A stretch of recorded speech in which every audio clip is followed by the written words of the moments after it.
Estamos ao vivo e a cores nessa terça-feira, dia 22 de agosto de 2023. Você está no Boletim da Manhã. Seja muito bem-vindo, meu amigo, minha amiga, que tem um compromisso com a informação, um compromisso com a verdade.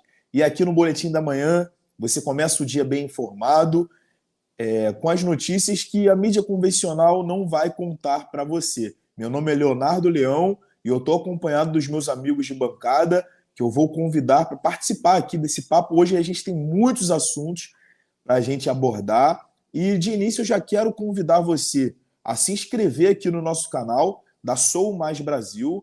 Se ainda não é associado, pode se associar a Sou Mais Brasil. E aqui embaixo nós temos um WhatsApp que está passando aqui na sua tela, que você pode entrar em contato, pode mandar sugestões, pode fazer uma pergunta, que será uma honra ter você conosco. E para comentar aí as notícias de hoje, que são muitas, eu quero convidar os meus amigos de bancada, quero convidar o doutor, o advogado e presidente da Sou Mais Brasil, Daniel Rodrigues. Fala, Daniel, bom dia. Bom dia, Leonardo. Mais uma vez, um prazer muito grande poder compor essa bancada aqui e comentar as notícias aqui no Boletim da Manhã. É isso, gostei da gravata, hein? Aí, ó, viu? Show de bola. Quero convidar também o nosso amigo jornalista Carlos Emir Laranjeira. Fala, Carlos. Bom dia, Léo. Bom dia aí, bom dia a todos, bom dia, meus amigos da bancada. Gravata bonita mesmo, hein, Daniel? É um prazer estar mais uma vez nessa manhã aqui para a gente poder desmascarar o consórcio Faz o L de notícias. Rapaz, a rapaziada tá acordando cedo para o outro um com a gravata, o outro com um blazer do William Bonner. Tá bacana, hein? Show de bola. Mais um amigo que eu quero convidar é o Pedrão, diretamente de Foz do Iguaçu. Ele é ativista político. Fala, Pedrão. Bom dia, meu amigo. Bom dia, inimigos da Rede Globo. Bom dia a todos. Bom dia, você que acompanha o Boletim da Manhã todos os dias. Bom dia, meus amigos de bancada. E vamos, porque hoje a gente tem muitos assuntos aí para desmascarar o consórcio Faz o L. Bora lá. Exatamente, meu amigo. A gente tem muitos assuntos, então eu quero pedir aí para a nossa audiência que está entrando aqui na nossa live, no Boletim da Manhã, que você possa compartilhar essa live com seus amigos. Joga lá no grupo de Zap, manda para as tias do Zap, o grupo dos patriotas no WhatsApp. Agora chegou a hora da gente ficar bem informado. A gente sabe que a mídia convencional, quando a gente liga a televisão, ou então vai nos principais portais de notícias, o governo federal já voltou a financiar eles, né? A Globo agora recebe 4 vezes mais do que a Record em relação a propagandas do governo federal. Então, esse tipo de canal de comunicação aqui, independente, que estamos aqui todos os dias lutando para levar a informação para vocês, a informação verdadeira para vocês, tem que ter realmente a credibilidade, tem que ter realmente o prestígio, né, da audiência. Então, compartilhe aí essa live, pode mandar sua mensagem através do telefone do WhatsApp que está passando aqui embaixo na sua tela. E vamos juntos. Vamos embora. Rapaziada, hoje a gente tem muitos assuntos para tratar. Eu queria começar falando aí da crise que está acontecendo entre a Polícia Federal e as Forças Armadas agora no governo Lula. Tem a questão aí das viagens, aquelas viagens que eles fazem, né, antes do presidente viajar para poder ver se está tudo certo, poder ver se a hospedagem de R$65 mil já está lá quitada, está tudo certinho, questão de segurança.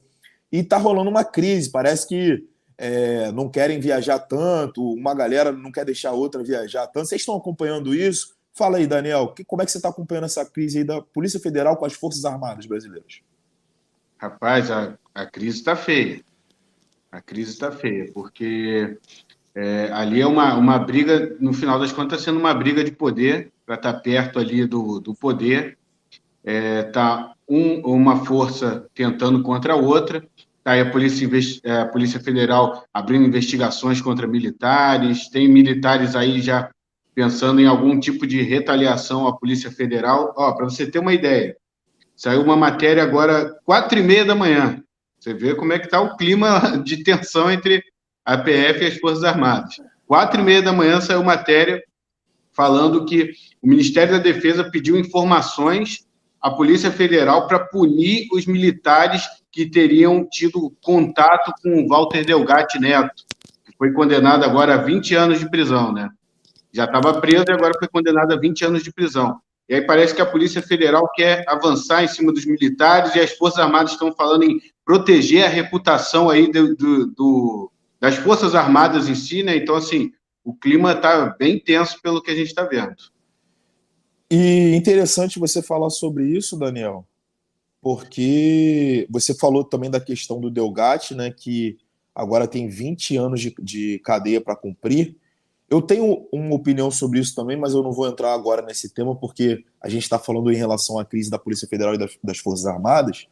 E quando você fala de uma notícia que sai às 4 horas da manhã, 4h30 da manhã, é notório que tem o objetivo de pautar amanhã, né? As notícias da manhã. Não é à toa que a gente está aqui no Boletim da Manhã comentando sobre isso. Não é isso, meu amigo Emir? Você que é jornalista, quando uma notícia sai às 4h30 da manhã, qual é o objetivo disso?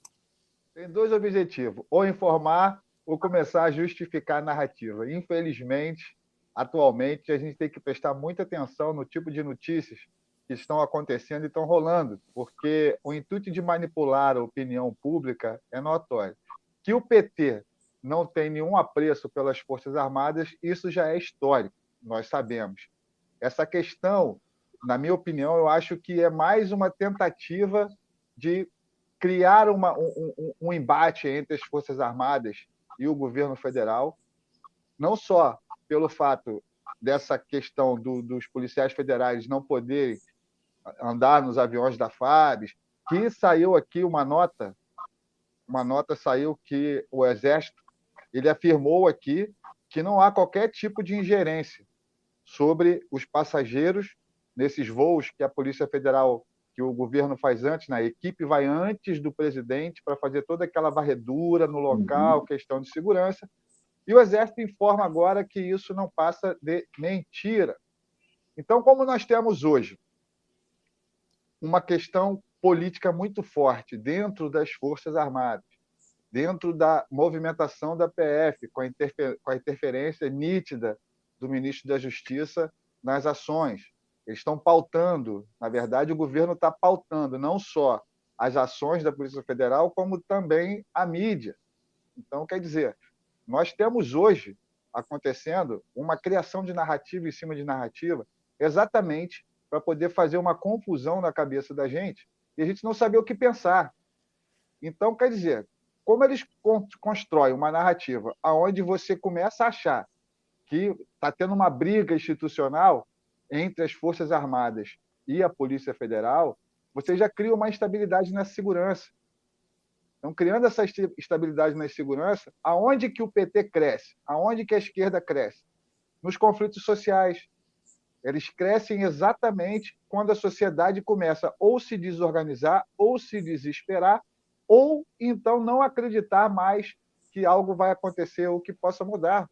Então, essa criação de narrativa deles é exatamente para isso. Entendeu? Que houve uma queda na popularidade das Forças Armadas, houve. Que você é nítido e notório. Essa questão da interferência é nítida, só não vê quem não quer, ou quem assiste a Globo do consórcio Faz o L de comunicação, que eles só desinformam ao invés de informar. Então, na minha opinião, é uma grande construção de narrativa para criar uma instabilidade aonde só quem leva proveito dessas instabilidades é o próprio governo. Vide 8 de janeiro, que essa CPI, estou até citando isso, porque foi criado um fato, uma instabilidade que gerou toda essa confusão que nós estamos vendo hoje.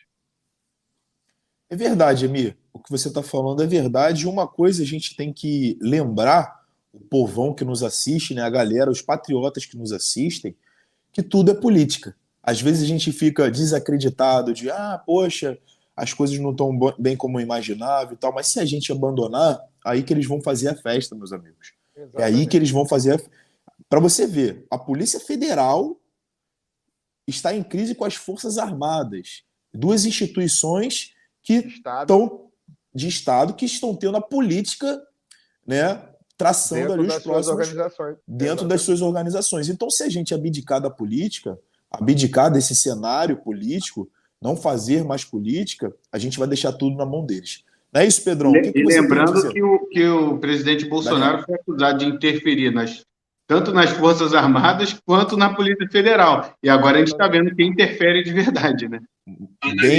Bem lembrado, tem a questão do Ramagem, né, que foi indicado, não pôde ser indicado na Polícia Federal, que é uma prerrogativa do presidente da República, indicar, né, o manda-chuva, digamos assim, da Polícia Federal. O presidente Bolsonaro não pôde e agora a gente está vendo a Polícia Federal totalmente aparelhada. Não é isso, Pedrão? Deixa eu comentar isso que o Emílio e o doutor Daniel colocaram muito bem.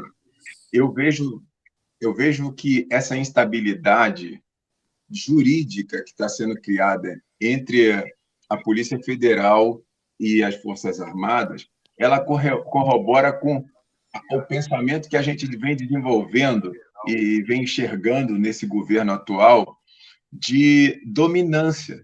Porque uma vez que agora alguns entes das Forças Armadas eles se sentem desprotegidos juridicamente, fica difícil que essas pessoas possam se manifestar. Eu quero até trazer aqui para a nossa conversa um pensamento que eu tenho de que mais de 90% dos entes, dos integrantes das Forças Armadas, eu digo até do primeiro escalão das Forças Armadas, são partidários, são patriotas, são vinculados ao pensamento conservador, porque a imagem da esquerda ela não tem relação nenhuma com o que defende os princípios das Forças Armadas. Então, eu vejo que as Forças Armadas ela tem um viés muito maior voltado para o conservadorismo da direita do que para a esquerda. Mas criar essa insegurança, criar esse ambiente onde você tem coronel sendo preso de maneira injusta, onde você tem militares sendo investigados por policiais federais, coisa que a gente anteriormente não via, não era costumeiro, faz com que o governo tenha dominância, faz com que o governo se mostre cada vez mais autoritário, até mesmo em relação às Forças Armadas. Ô Pedro, dentro disso aí que você colocou, eu vi uma entrevista recentemente do Múcio, do José Múcio, que é o ministro da Defesa, né, hoje, ele colocando o seguinte, que o governo já preparou e está em vias de fazer isso andar no Congresso, um projeto de lei para que os militares não possam concorrer, ou se concorrerem a cargos eletivos, eles sejam desligados da força. Eles vão automaticamente para a reserva, não podem voltar e exercer novamente seu cargo nativo, ou seja, há também, a partir disso, uma construção de situações que o governo está propondo, inclusive para o Congresso, para prejudicar de uma certa forma e impedir os militares de agir na política. O discurso é o seguinte com isso. Olha, tá vendo o que deu deixar os militares entrarem na política?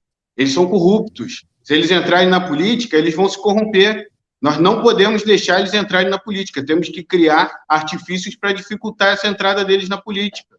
Tipo assim, a proposta é essa. Político é político, militar é militar, não tem essa. Se quiser vir para a política, vai vir e não vai voltar a ser militar.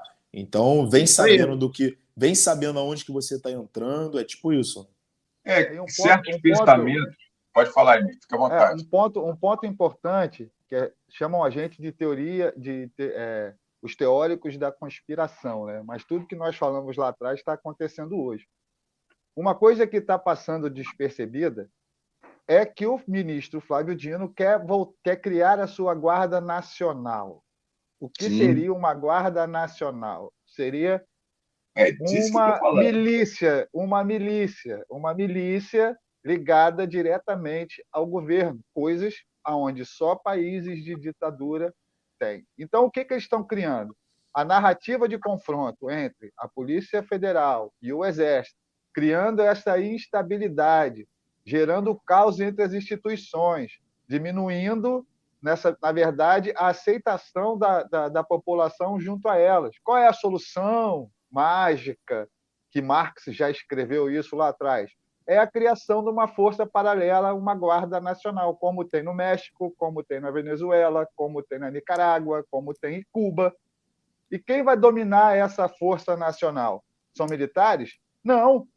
Porque essa Força Nacional, o cara não precisa ser militar para entrar, para ser instituído.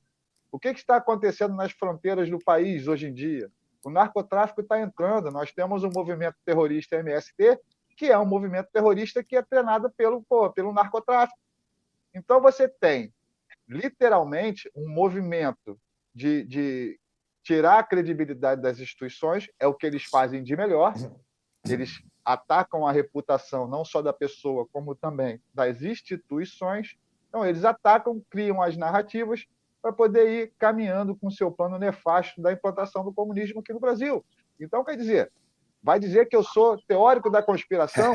Está claro, é só você parar para pensar e analisar, porque eles não agem de forma espontânea, eles têm métodos. Eles vêm traçando e vêm cumprindo método. Eles não dão ponto sem nó. Não, né? e aí cada você iniciativa tem uma finalidade. Aí você tem um consórcio que faz o L de desinformação, aonde criam-se as cortinas de fumaça exatamente para mirar em outra coisa, para eles poderem passar a boiada. Essa detalhe, é a verdade. Em relação a isso, em relação à cortina de fumaça, aquele jornalista que entregou que, não, agora a pauta é Delgatti mas o que era? Delgatti... falou que tem que ficar falando do Bolsonaro. Delgatti e Delgatti a semana inteira. E Joia, e não sei, e do Cid. Delgatti e Cid, a pauta Delgatti e Cid. Aquela declaração da Polícia Federal que é para sangrar o Bolsonaro até chegar à sua prisão. Então, tudo que a gente está falando aqui, se você olhar os fatos, com os discursos dele, que o bom da esquerda é que eles são linguarudos. Eles soltam as pérolas dele e entregam o jogo. Tanto é que eles gastam mais dinheiro em engajamento nessas coisas para poder consertar o que eles soltam do que nitidamente fazem um trabalho que tem que ser feito. Só que a direita, nós conservadores, a maior parte da população, chega num certo ponto que adormece, irmão. Sim. Tanta pancada, é tanta coisa que você não acredita que está acontecendo. Você fica impotente perto de uma situação. Então, quando o ser humano fica impotente, ele deixa de agir. Então, ele fica adormecido em determinadas situações. É isso que eles querem. Na verdade, é como eu citei ainda há pouco. Quando esse ambiente, e a palavra, né, o doutor Daniel pode me ajudar corroborando nesse tema, a insegurança jurídica, ela tem um poder de destruição muito maior do que algumas atitudes. As Forças Armadas, por conta da extensão do nosso território, ela é dividida em vários comandos. É Comando Militar do Norte, Comando Militar do Sul, Comando Militar do Leste. Então, e outras subdivisões. E se esses caras não têm segurança jurídica, eles não vão atuar de maneira alguma, nem sequer nas esferas políticas municipais. Quando vier ano que vem as eleições municipais, como é que um militar vai conseguir ter força ou vai colocar a cara numa eleição no município que ele faz parte?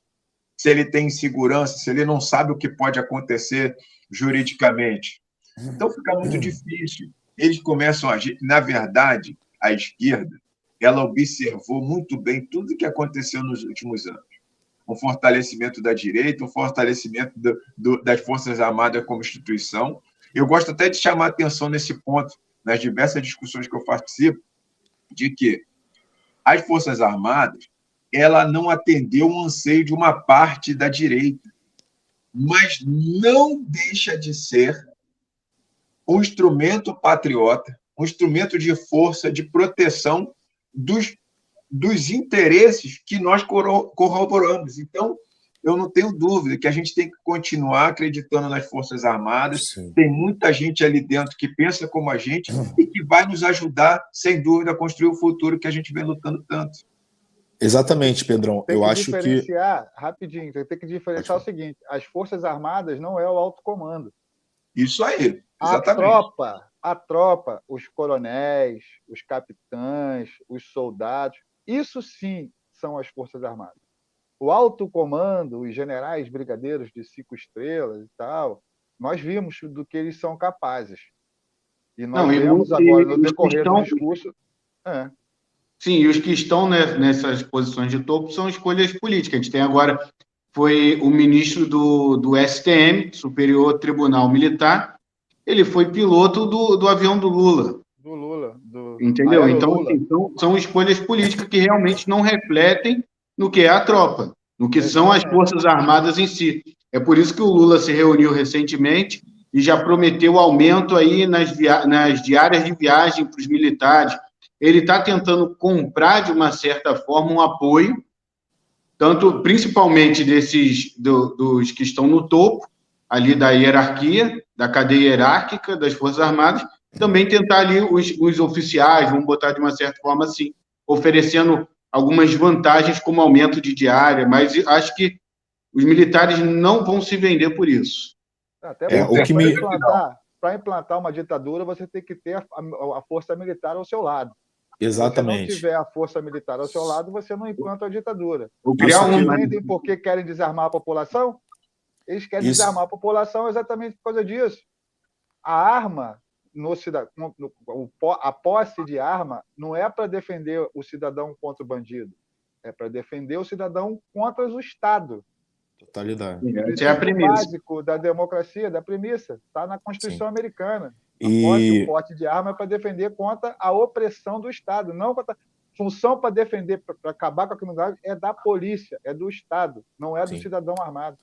Porque não tem como você tacar pedra em quem está de fuzil com você, né? Contra você. Exatamente. E o Emi, dentro disso que você está falando, você falou em teoria da conspiração e falou em guarda nacional. Esse tema é um tema muito interessante, porque quando você vê ali crise da Polícia Federal com as Forças Armadas, parece que, beleza, estão brigando ali por conta do negócio de avião, mas esse assunto é muito mais profundo e a gente está tendo a oportunidade de debater isso aqui, se aprofundar um pouco mais nesse tema. Quando você fala em guarda nacional, é justamente isso que você falou. A partir desse momento aqui, eles têm o controle de armas.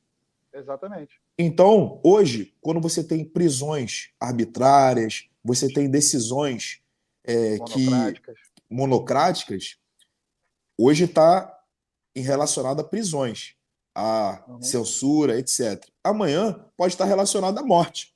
Exatamente. É uma escalada. Morreu. Esse aí morreu, mas morreu porque não sei o que lá.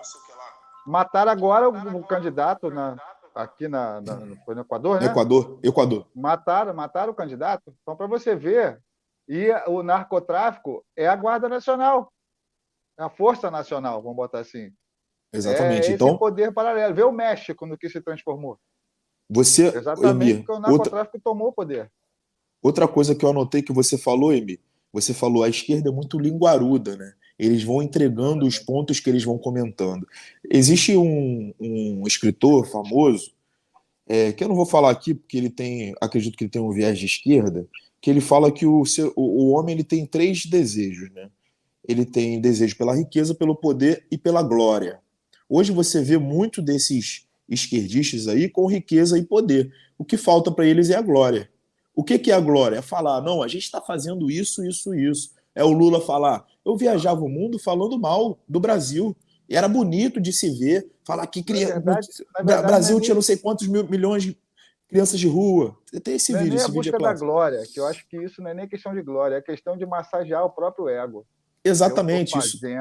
Não é uma busca pela glória. Porque a busca pelo poder e pelo dinheiro é fato. Todo regime comunista, na história, a única coisa que eles fazem é enriquecer os companheiros, entendeu? E empobrecer a nação. Fora isso, eles não acrescentam mais nada. Exatamente. Mas quando eu falo em glória, é exatamente isso. É encher o peito de ar e falar, a gente está fazendo isso, isso, isso.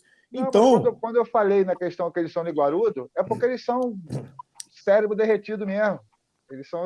Eles soltam não por buscar alguma coisa, eles soltam porque soltam. São fofoqueiros, criadores de narrativa. Quando você pega um cara que conta mentira toda vez, o cara não tem escrúpulo de chegar e achar normal falar normaliza, uma coisa, né? Que é normal, normaliza. Entendeu? É uma normalização da linguagem que, você olha assim, cara, como é que o cara está falando isso, irmão? Mas o cara está lá falando e acredita naquilo, entendeu? E vai normalizando, né? As notícias que antes chocavam, hoje já passam a ser como normais. Agora, eu estou um pouco curioso, para saber do Pedro se ele vê alguma movimentação nesse sentido lá em Foz do Iguaçu, porque ali é uma área de fronteira, né? Então você tem a atuação da PF e você tem a atuação das Forças Armadas ali. Exatamente. E assim, essa instabilidade pode gerar problemas a nível de fronteira do Brasil, né? Olha, eu vou trazer para vocês um panorama, porque realmente a gente tem contato direto com essa relação todos os dias aqui na fronteira. Eu mesmo moro com um pé no Paraguai, outro na Argentina e outro no Brasil. A gente mora aqui muito... 3 pés. 3 pés. Né? Um no Paraguai, outro na Argentina. É isso mesmo. São os pés da tríplice fronteira. Cara, na verdade, o trabalho que as Forças Armadas elas fazem aqui é louvável, entende?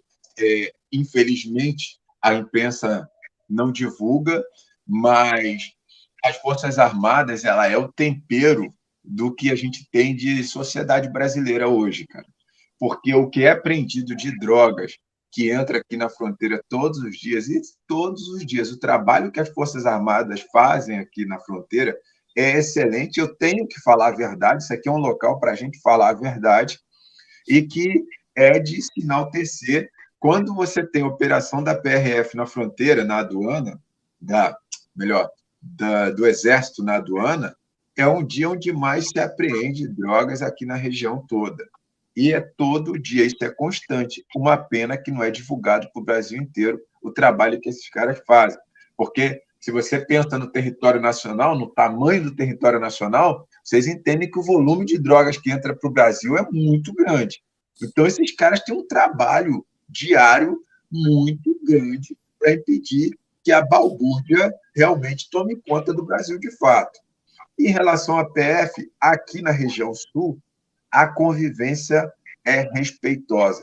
A gente precisa pautar, deixar claro, que essa instabilidade ela acontece com alguns canalhas a âmbito de maior poder, no alto escalão, conforme a gente diz, no alto escalão.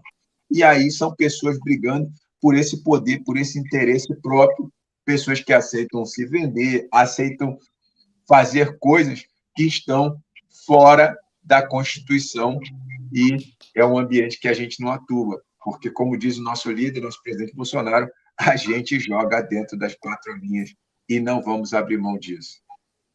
E a questão quando você fala no alto comando, mas infelizmente isso reflete na tropa inteira, porque passa uma sensação de insegurança que vai descendo até o soldado. Emir, então, só te pontuar isso. A insegurança, ela acontece, a meu ver, é claro, ela acontece e impede algumas ações. Mas mesmo dentro da PF, assim como a gente falou das Forças Armadas, a grande maioria da tropa, como citou o doutor Daniel, ela é conservadora. São pessoas que defendem a família, que se dedicaram àquela função porque querem proteger a sociedade e não compartilham desse ambiente de balbúrdia jurídica que nós estamos vivendo no Brasil. Esse é o grande ponto, uma balbúrdia jurídica, onde já está afetando até a economia. A instabilidade jurídica, ao meu ver, já está afetando a economia do Brasil. Tanto é que, se você buscar quem são, toda vez que sai matéria falando do Alexandre de Moraes, já terminou a PF, ou a PF pediu ao Alexandre de Moraes, você vai ver que é sempre o mesmo grupo. Sim, geralmente são alguns delegados que já trabalham ali com o ministro X ou Y, já tem os nomes certos. Isso é um grupo. Não dá para a gente dizer assim, é a Polícia Federal. Não, é um grupo. Então, mas as matérias dizem isso, né? As matérias dizem assim, a PF pediu a prisão de fulano. Aí você vai ver, é o delegado, é o mesmo delegado. Você vai ver quando a PGR fez isso. Aí quando você vai ver, é a mesma procuradora ou procurador. Você já sabe quem são as cartas no jogo. Exatamente. É a criação de narrativa para destruir a imagem da instituição. Eles botam isso aí, por exemplo, o Ministério mas a parada não é pontuada. Exatamente. Os procuradores que pediram a cassação da Jovem Pan, eles são militantes de esquerda. Eles já fizeram diversas ações nesse sentido. Contra o presidente Bolsonaro, contra a Jovem Pan. Então você já sabe, mas só que a matéria diz o quê? O Ministério Público pediu. A instituição pediu para tentar Isso aí, a PGR pediu. As arbitrariedades. Eles dão uma falsa credibilidade numa ação esdrúxula que eles estão fazendo. Fazendo um ponto a ponto aqui, em 2002, vamos tratar de 2002, que eu poderia levar esse pensamento de esquerda um pouco mais atrás, mas em 2002 começa um governo de esquerda que se dedica, se apropria das instituições de ensino, começa a formar a mentalidade da juventude a partir dos pensamentos marxistas, comunistas, e essa galera hoje são os doutores, infelizmente. Essa galera começa hoje a assumir cargo. Ô Pedro, hoje, para você passar num concurso para promotor, você tem que estudar, cai na prova, tá? Feminismo, direito da mulher e da diversidade. Você tem uma série de pautas progressistas de esquerda que cai na prova como se direito constitucional fosse. Ou então você vai com o bonezinho do MST, que aí tu passa na prova. Tá resolvido. Gente, ajuda bastante. O papo tá bom, mas eu preciso entrar aqui numa outra questão. Alguém falou também da prisão do Delgatti, né, dos 20 anos. Quer comentar sobre isso rapidamente, Daniel? Só para não passar desapercebido. Então, chama atenção, como já tem acontecido em alguns casos, o seguinte: ele foi agora condenado, ele já estava preso, mas ele foi condenado a 20 anos por conta da Operação Spoofing. Que operação é essa? É referente àquela invasão dos celulares Dallagnol, Moro, ou seja, Vaza Jato. Conhecido como Vaza Jato, a montanha que pariu um rato. Então, o que acontece? Ele foi agora condenado nesse momento. É isso que eu quero chamar a atenção. Você tem algumas ações em andamento, alguns inquéritos, ações em que são usadas isso politicamente. Uma condenação sai logo depois do depoimento dele. Exatamente. Porque o processo está há tempos andando, aí sai a condenação agora. Deixa o cara eu já vi condenação, por exemplo, de transfobia no dia do orgulho gay. Você entende? Que as questões jurídicas, o processo que deveria ser totalmente jurídico, pautado na lei, pautado no direito, pautado na Constituição, você passa a ter um viés totalmente político quando você começa a soltar decisões em momentos políticos oportunos. Sim. Emir, você vê a questão da PF aí, está sangrando o Bolsonaro para, num momento oportuno, fazendo o quê? A PF está rodando pesquisa também? O governo federal está rodando pesquisa para ver qual momento que vai estar em baixa popularidade de presidente para fazer uma ação jurídica, tomar uma decisão jurídica. É a nova jurisprudência. Nova jurisprudência. É suposição. É o suposto crime supostamente cometido à frente. Então, quer dizer, virou uma palhaçada. Aí você tem uma ação policial, uma ação judicial, de acordo com o momento político oportuno. Isso não tem cabimento nenhum. Exatamente. Eles vão meio que calculando, vão meio que viabilizando. A temperatura, né? Vê a temperatura exatamente. E solta. Ó, quer ver um exemplo mais claro do que para poder a gente colocar isso assim de forma mais objetiva? A soltura do ex-governador Sérgio Cabral. Existe momento na política mais oportuno para isso, de descrédito das instituições, descrédito da justiça brasileira? Não teve. Então, Lula venceu as eleições, um condenado que volta à presidência, que volta à cena do crime. O momento, Sérgio Cabral, chegou a sua hora, vamos lá, que tem que ser agora, se não for agora, não sai mais não. Cara, o que eles fizeram para soltar o Lula refletiu em toda a cadeia de prisão da Lava Jato. Então, tipo assim, vamos soltar. A Sana foi tanta soltar o Lula, que soltou o Lula e foi o resto que estava lá. Foi vindo. É o efeito dominó. Foi efeito dominó. Eu acho que eles não pensaram nessa maneira, nessa hipótese. Isso aí, os advogados viram a possibilidade e todo mundo saiu no mesmo caminho. Verdade. Eu tenho minhas dúvidas. Eu também acho. Quando a gente ouve algumas histórias dentro do judiciário de que você espera isso acontecer, aí no momento certo a gente fica tranquilo que já está tudo no efeito dominó ali. Tudo acochado, já está tudo acochado. Então, em relação a isso, Pedrão, você vê alguma alguma, digamos assim, alguma maldade na prisão do Delgatti agora.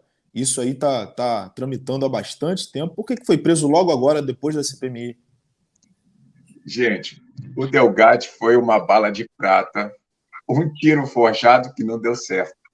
Claramente, não deu certo nesse momento. Mas a prisão do Delgatti, ela cria uma dependência muito maior para ele dos parceiros que ele vem se associando. Ele agora é totalmente dependente dos advogados que vendem livro do Lula para poder financiar a sua defesa. Eu vou pedir um minuto rapidinho, já estou voltando aqui. Um minutinho só. À vontade.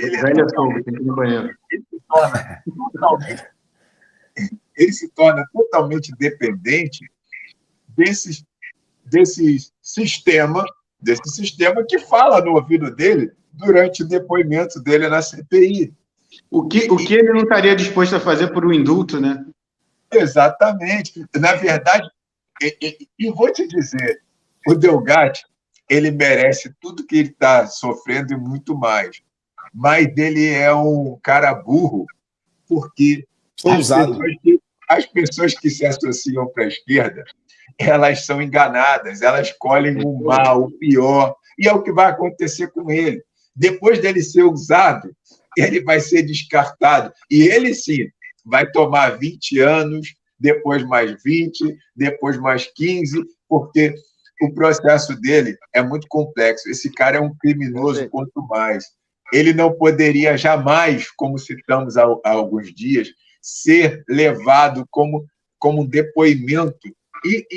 Rapaz, eu vi um jornalista, se não me engano, da Folha de São Paulo, perguntar ao presidente Bolsonaro se ele participaria de uma cariação com o Walter Delgatti. Gente, isso é de um absurdo jurídico, isso é de um absurdo. Como você vai colocar um bandido, um criminoso, e eu falo bandido sem medo, porque ele já tem condenação prescrita. Então, ele é bandido, sim. Não, e ele reconhece nos depoimentos dele abertamente os crimes que ele cometeu. Ele é bandido. Esse cara não pode... O máximo que ele pode estar é no banco do réu. E jamais como testemunho de acusação ou ser usado como indício, quanto mais para um processo que envolve um ex-presidente da República. Isso é um atentado contra a nossa pátria, pô. Isso fica mal para a gente no exterior. Então, mas ele falou que queria concorrer, né, deputado por um partido de esquerda. Eu acho que o pré-requisito ele já preenche, né? A ficha criminal dele ajuda ele nesse sentido. Para você ver como a esquerda age, né, cara? Usou o cara quando foi no momento mais oportuno, né? Sim. E agora deixa ele lá quietinho lá. A PGR já falaram que não tem interesse em delação porque ele já falou tudo. E agora? Ele tem mais o quê? Não tem mais nada. Primeiro que ele sabe de muito... Na verdade, a esquerda usa sem escrúpulo qualquer pessoa. Qualquer pessoa. Os caras usam qualquer... Vê o MST. Eles usam pessoas que estão no sonho de ter um terreninho para plantar uma horta. Eles usam os caras. Exploram as pessoas. Eles exploram geral.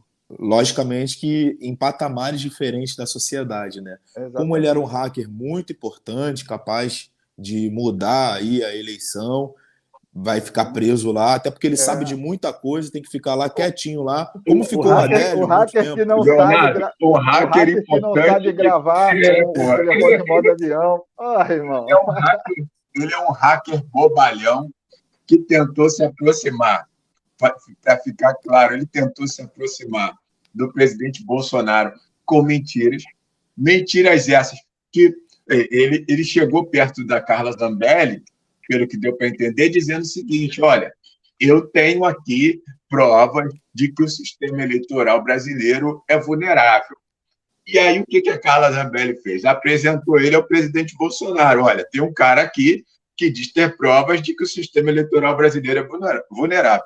O presidente Bolsonaro encaminhou ele: olha, então, já que você tem essas provas, e aqui a gente age com lisura, você vai lá no Ministério da Defesa e mostra para eles essas provas, porque a eles interessa investigar isso aí. Só que aí, cara, quando chegou lá, ele não teve muito tempo no atendimento, porque perceberam que se tratava de um hacker que não sabe que o celular grava em modo avião.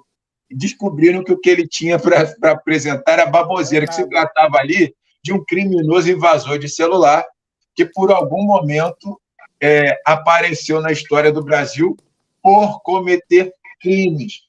Invasor de celular e de conta bancária de idoso, de outras pessoas para desviar dinheiro. Trata de um bandido. Nada contra a deputada Zambelli, mas ela foi muito infeliz.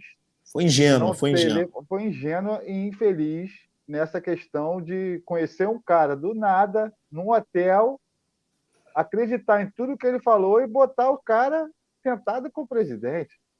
Com todo respeito à deputada, mas parece que tem alguns momentos que as pessoas querem ser heróis, né? Não, que eu vou resolver.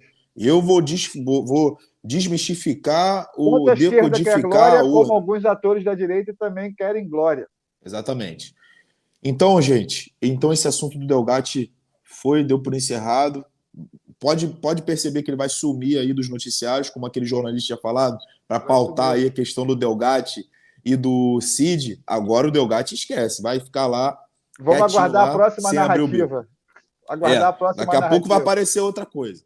Agora a gente precisa falar também, gente, da absolvição da Dilma Rousseff nas questões das pedaladas do TRF1, né? Mais uma narrativa, né, que eles estão tentando implementar justamente para dar aquela livrada na presidente Dilma. Tipo assim, não te falei que o impeachment era ilegal? Não te falei que houve um golpe? Não é isso? Exatamente. Acho que é o mesmo princípio do Lula solto, né? Exatamente. Na verdade, a primeira coisa que o Lula fez assim que ganhou foi começar a falar que Dilma sofreu golpe.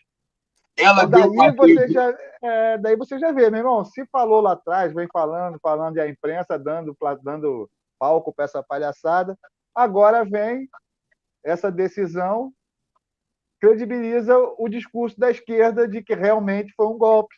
E aí? E agora, meu irmão? Como é que a gente fica agora? Emílio, Daniel e Leonardo, Leão.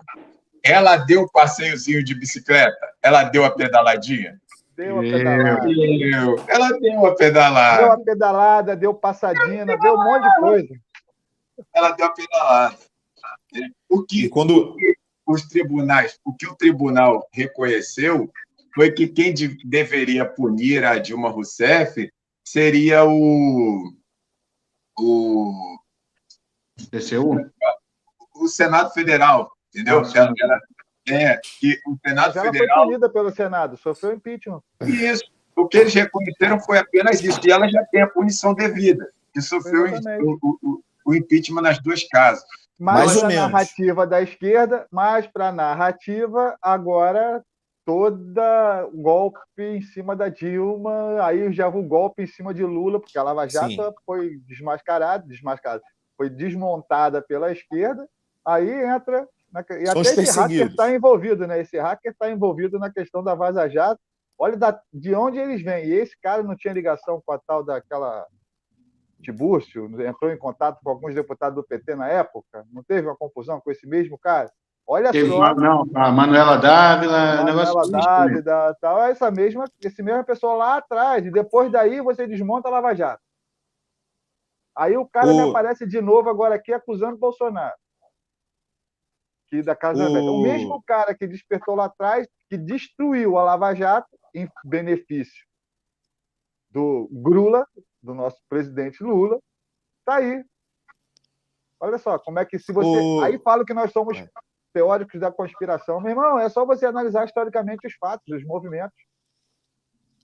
Doutor Daniel, o que essa decisão do TRF1 muda? Porque, vamos lá, a ex-presidente Dilma Rousseff, ela foi impeachmentada e por conta de pedaladas fiscais, certo?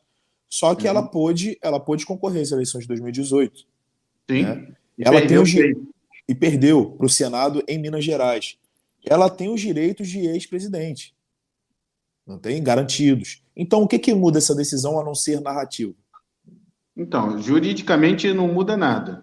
E assim, mais uma vez, você tem aí o judiciário se apegando a questões formais. O processo foi extinto em primeira instância e agora confirmado em segunda, sem entrar no mérito, isso é importante dizer.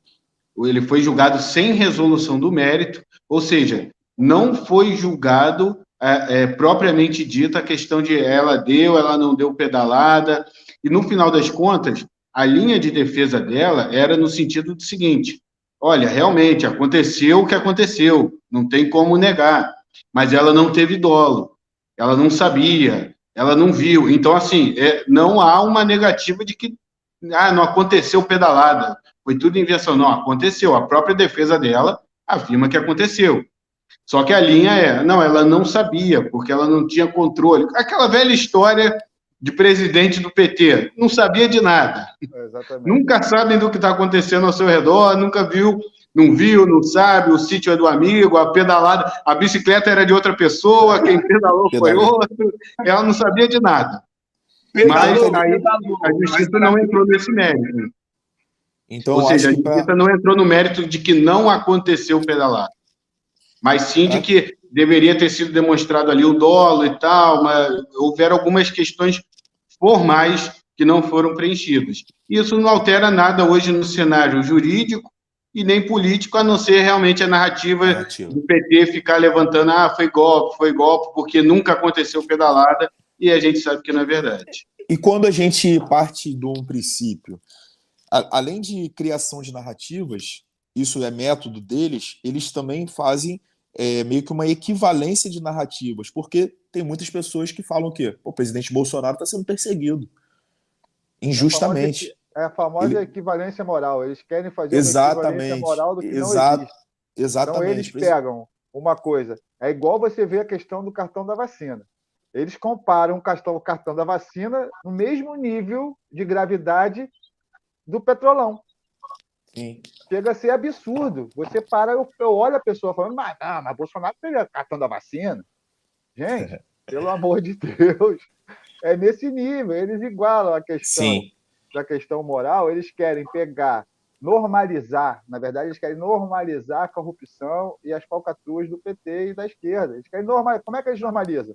Eles pegam e tentam puxar uma coisa não tão grave, não estou falando que uma falsificação de documento não seja uma coisa grave, mas não ao ponto de um nível de corrupção que foi. Bilhões de reais. Exatamente. Sim. Ô, Pedrão, quando a gente fala desses assuntos, e a gente fala desse aparelhamento das instituições, e também em relação a momentos oportunos para soltarem determinadas coisas, como, por exemplo, essa absolvição, o interesse, a gente vê nítido, interesse em narrativa, quando a gente vê agora a prisão do Delgatti no momento mais oportuno, eu tenho a sensação que está todo mundo num escritório grandão, sabe? Aquele escritório plano. Uma baia tá o Cabeça de Ovo lá com a galera dele, no outra galera, o pessoal ali da Polícia Federal. Aí, fala amigo, preciso agora sair aqui a notícia de tal. Aí tá o jornal do pessoal da Globo ali, no outro canto. Não dá essa sensação, cara, que tá todo mundo trabalhando, ou eu sou muito conspiratório aí como o Emir Laranjeira? Grupão do WhatsApp?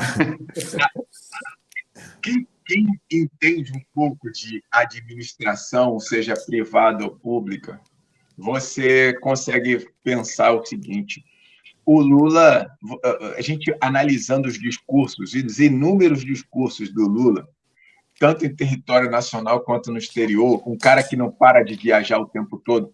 Você, o Emir, o doutor Daniel, você acha que é ele que escreve aqueles discursos todos? Você consegue acreditar que ele escreve aquelas páginas todas, que na hora que ele vai ler, ele parece que ele está tomando conhecimento ali naquele momento do texto?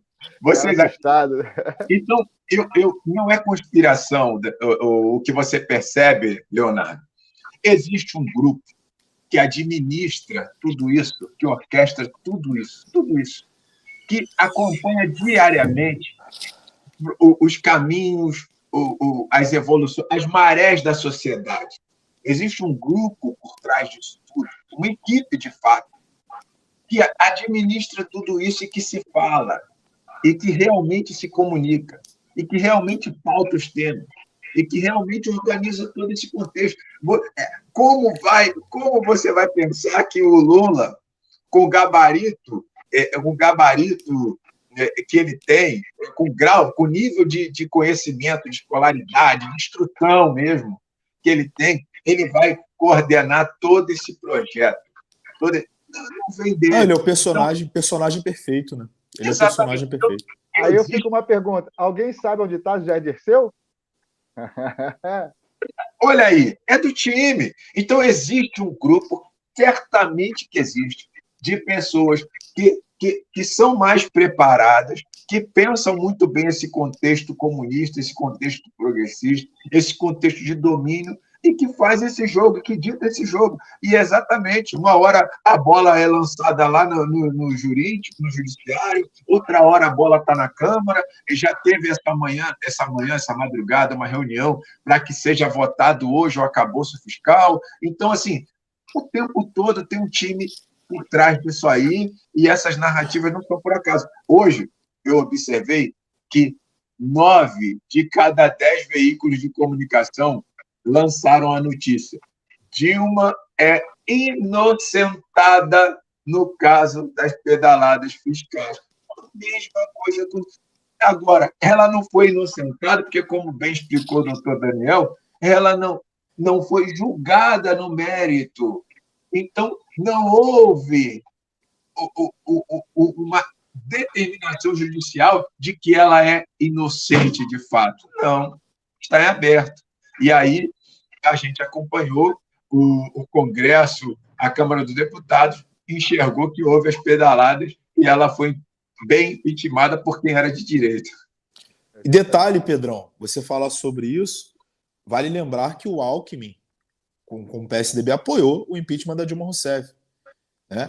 Vale lembrar que a ministra... O Alckmin prestou a bicicleta. A bicicleta era dele. Porque ele levava a merenda para a escola, aí na cestinha da bicicleta. A Tebet também, a ministra Tebet também apoiou o impeachment da Dilma Rousseff. E hoje eles estão lá juntos, né? Então, Pedrão, o que você estava falando é realmente pertinente quando a gente fala desse grupão, né? Do famoso grupão de WhatsApp. Você fala que talvez o Lula não tenha essa artimanha, digamos assim, mas eu consigo ver o seu Barriga com essa artimanha, tá? O Barriga tem. Faz parte do contexto, mas eu posso te garantir que o grupo e os interessados nisso aí são muito maiores, entendeu? São muito maiores. Porque senão não seria possível fazer gestão de um processo tão amplo quanto esse. Entendeu? Um processo de dominação de esquerda tão amplo, não seria possível. Acho que é nesse ponto que nós, conservadores, nós de direita, precisamos melhorar. Nós vamos voltar ao poder, isso não vai demorar muito, nós vamos voltar ao poder. Na verdade, eu sou de uma geração, por mais que vocês me vejam assim bonitinho, bem novinho, eu sou de uma geração que não nasceu agora com o presidente Bolsonaro. Eu vivi em um país de esquerda, um país dominado pela esquerda por muitos anos, e a gente foi lá construindo a nossa força e conseguimos chegar ao poder. Hoje nós temos inúmeros deputados que realmente nos representam. Isso vai se aumentar, a luta não para por aqui, vamos dar a volta por cima, e aí, quando a gente chegar no poder, temos que estar mais preparados, porque aí não vai dar mais para ser o Bolsonaro e alguns entes ali do comando militar. Nós vamos ter que ter pessoas da sociedade qualificadas, fortalecendo esse ambiente de poder para que a gente aí, de fato, nunca mais deixe acontecer o que aconteceu. Nós tínhamos que ter conseguido a reeleição, sim, mas faltou força, faltou gente com inteligência para estar ali do lado, gente que entendesse da sociedade de fato, e o presidente Bolsonaro e sua equipe próxima já enxergaram isso e vem com força para as eleições agora de 2024. Faltou o código-fonte também. Ô, Daniel, considerações finais, e dentro das considerações finais já te fazer uma pergunta rápida, se existe de fato esse grupo de WhatsApp, qual seria esse nome do grupo do WhatsApp? Rapaz, É uma boa pergunta. Não sei, acho que esse pessoal tem aquela cara daquele pessoal não muito firme que fica aí falando fora Bozo. De repente, acho que poderia ser esse o nome do grupo. Hein? É isso aí. Grupo do Todes. Grupo do Todes. É isso. Mas obrigado aí mais uma vez pela participação aí. Um abraço aí para o Pedrão, para o Emi, para você também, Léo, e para toda a nossa audiência aí. E amanhã a gente está de volta. É isso. Pedrão, considerações finais. Olha, foi tão bom, foi tão agradável estar aqui com vocês hoje. Eu aprendi tanto. Eu ouvi tantas coisas importantes. Eu só tenho a agradecer ao doutor Daniel, ao Emi, a você, Leonardo, olha, e a toda a audiência que nos acompanha aqui no Boletim da Manhã. Eu acho que essa ideia de grupo, aí qual o nome do grupo de WhatsApp que está por trás do autoritário de 9 dedos? Acho que a nossa audiência poderia deixar nos comentários, né? O nome para nós aí, do nome do grupo. Gente, muito obrigado mesmo, coração alegre por estar aqui com vocês. E amanhã tem mais, né? 9 horas da manhã a gente está junto e aguardando aí todo esse povo patriota de direita que a gente ama tanto. Porque para a direita é o amor e para a esquerda é bloco de concreto. É isso, Pedrão. Prazer é todo nosso. Prazer é todo nosso de ter você aqui, meu irmão. Emir Laranjeira, considerações finais. Bom, eu, de antemão aqui, corroboro tudo que o Pedrão falou aqui. É um prazer fazer parte dessa bancada aqui, ter amigos que pensam iguais, né, pensam igual, né, na questão do conservadorismo. E estar com essa audiência maravilhosa aí. Eu recebi várias mensagens no meu Instagram, no Twitter, que eu estou compartilhando essa live geral, né? Porque acaba aqui, mas aí a gente entra no processo para compartilhar, para alcançar mais pessoas possíveis. E eu recebi vários elogios, achando legal a iniciativa, principalmente a iniciativa da Associação do Somar Brasil, em criar esse ambiente de discussão para a gente estar conversando sobre a nossa visão conservadora do que está acontecendo aí nesse consórcio Faz o L de comunicação. Então, é um prazer enorme. E lembrando que circuitoabertonews.com.br é o portal de notícias que mais cresce no país. Um jeito simples de ficar bem informado. Entra lá, segue a gente lá nas nossas redes sociais e você vai estar sempre informado no que está acontecendo, literalmente falando a verdade dos fatos e desmistificando esse consórcio Faz o L de comunicação. Exatamente isso. E também recebi muito feedback positivo em relação aqui a essa iniciativa da Sou Mais Brasil, da gente estar comentando aqui as notícias, mas com a verdade, né? A população se acostumou a chegar em casa depois do trabalho, ligar o Jornal Nacional e não ter um momento de não refletir de fato sobre as notícias que estão sendo colocadas ali. Apenas receber. Né? Apenas receber. Exatamente. É a emissão e a recepção da notícia. E aqui, no nosso Boletim da Manhã, quem nos assiste tem a possibilidade de refletir, de pensar, será que é isso mesmo? Será que é dessa maneira mesmo? Não de maneira conspiratória, porque aqui a gente vai mostrando realmente que o que está sendo colocado tem método e tem a maldade da esquerda. Não é isso, Pedrão? Exatamente. Pá! Amanhã a gente está de volta. É isso aí. É isso mesmo. É isso. Agradecer a audiência. Você que ainda não é inscrito aqui no nosso canal, pode se inscrever. Se inscreve aqui, compartilha aqui essa live, compartilha para outras pessoas, tá bom? Pode seguir lá, Sou Mais Brasil no Instagram, manda sua mensagem pelo nosso WhatsApp que está passando aqui embaixo da tela. Você pode mandar sugestões de temas, pode mandar perguntas, enfim, que amanhã estaremos aqui nesse mesmo horário, nesse mesmo canal, não é isso, Emir?